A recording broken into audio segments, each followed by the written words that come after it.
Hi everyone, Sabrina Woodworth here with Work Lessons 101, and today's question is, how do I get legacy? So, first things first, you don't get legacy, you build and earn legacy.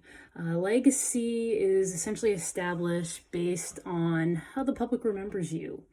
And this generally is created based on your impact to society and how you've treated people. So this could be good and bad. An example is, say, Gandhi versus Hitler.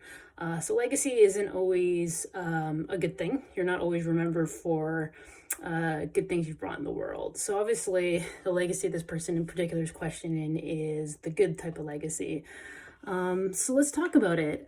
Legacy is established, as I said, about how you've impacted society. So I think you first need to ask yourself why you need to be remembered. And why do you want legacy? Because I do caution you a little if you're chasing legacy, because it can leave you unfulfilled, essentially, since you don't control legacy.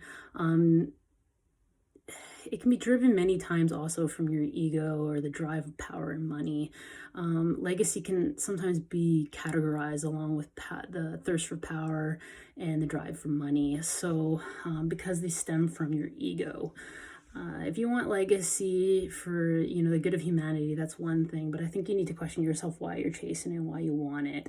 If you look at people who changed the world, like Steve Jobs, I think is a bit of a character that we can analyze a bit. He changed the world. He evolutionized technology. He brought, the iPhone. He did so many wonderful things for the world, but his legacy is a bit in question because yes, he impacted the world and moved it forward with technology, which can be considered very good.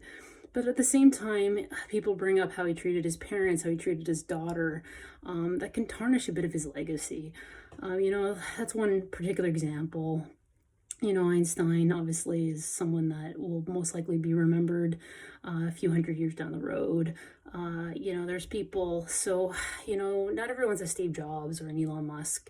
A lot of people with major legacy have founded gigantic companies, or they're remembered like Lee Iacocca, who saved Chrysler from the brink of bankruptcy. These are people who have sacrificed a great deal of their personal life to leave these huge legacies behind them.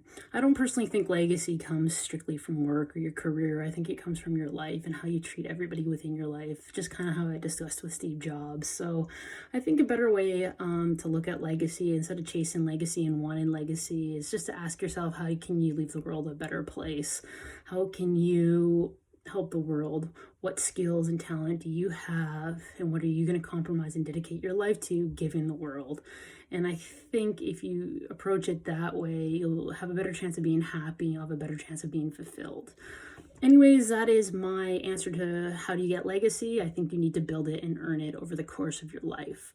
Anyways, hopefully that was helpful. Please reach out to me on any of my social media sites or my website, worklessons101.com. Thank you.